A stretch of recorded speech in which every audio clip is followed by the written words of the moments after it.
வணக்கம் மக்களே. ஆதார் கார்டு இருப்பவர்களுக்கு புதிய அப்டேட் ஒன்று வந்திருக்கிறது.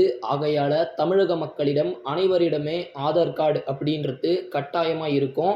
ஆதார் கார்டு இருப்பவங்க காணொலியை கடைசி வரைக்கும் பாருங்கள் மக்களே. இப்போ தான் நம்மளுடைய சேனலுக்கு ஃபர்ஸ்ட் டைம் வந்திருந்தீங்கன்னா மறக்காமல் சப்ஸ்கிரைப் பண்ணி வச்சுக்கோங்க. சரி வாங்க மக்களே, வீடியோவிற்குள் சென்று விடலாம்.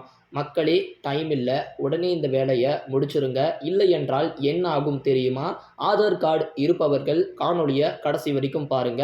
உங்கள் ஆதார் கார்டு பழையது என்றால், அதாவது கடந்த 10 ஆண்டுகளில் உங்களுடைய ஆதார் விவரங்களை நீங்கள் புதுப்பிக்கவில்லை என்றால் ஆகஸ்ட் 14ஆம் தேதி தான் அதற்கான கடைசி வாய்ப்பு அப்படின்ற மாதிரி கூறப்பட்டிருந்தது. அதற்கு முன்னதாக வெளியிட்டுள்ள அறிவிப்பில் டிசம்பர் 14 வரை இலவசமாக செய்யலாம் என்று இந்திய தனித்துவ அடையாள ஆணையத்தின் UIDAI இணையதளத்தில் தெரிவிக்கப்பட்டிருந்தது.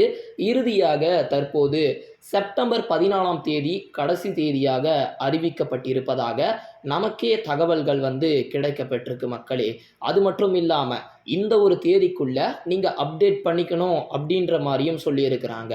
நீங்கள் புதிய கார்டை அப்டேட் செய்த பின் உங்களுக்கு புதிய கார்டு ஆன்லைன் மூலமாக அனுப்பி வைக்கப்படும். அதை நீங்கள் பிரிண்ட் எடுத்துக்கொள்ளலாம். இல்லை என்றால் PVC கார்டு போன்ற கார்டுகளை ஆர்டரும் செய்யலாம் மக்களே. சில நாட்களில் அது உங்கள் ஆதார் விலாசத்திற்கு வந்துவிடும். அதனால் எந்த ஒரு கவலையும் நீங்கள் பட தேவையில்லை. மேலும் இந்த ஒரு விஷயம், ஆதார் தொடர்பான மோசடிகளை தடுக்க 10 வருடங்களாக ஆதார் வைத்திருப்பவர்களை சமீபத்திய தகவலுடன் விவரங்களை புதுப்பிக்குமாறு UIDAI வலியுறுத்துகிறது மக்களே. அது மட்டும் இல்லாமல் UIDAI government.in அல்லது https myAadhar UIDAI government.in அப்படின்ற ஒரு வெப்சைட் மூலமா ஆதார் எண் அல்லது உங்களுடைய விர்ச்சுவல் ஐடி அல்லது என்ரோல்மெண்ட் ஐடி மூலமாக இந்த அட்டையின் விலாசத்தை புதுப்பிக்க முடியும் என்றும் குறிப்பிட்டிருக்கிறாங்க.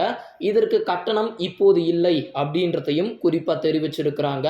மை ஆதார் என்ற ஒரு செயலியின் மூலமாக உங்கள் ஆதார் எண்ணை வைத்து லாகின் செய்து அதன் மூலமாகவே பணம் செலுத்தாமல் விவரங்களை மாற்ற முடிகிறது என்றும் தகவலானது செய்தியின் மூலமாக தெரிவிச்சிருக்கிறாங்க. இணையதளம் மூலமாக இலவசமாக திருத்திக் கொள்வதற்கான கால அவகாசம் செப்டம்பர் 14ஆம் தேதி வரைக்கும் இருக்குது அப்படின்றத நினைவில் வைத்துக் கொள்ளுங்கள் மக்களே.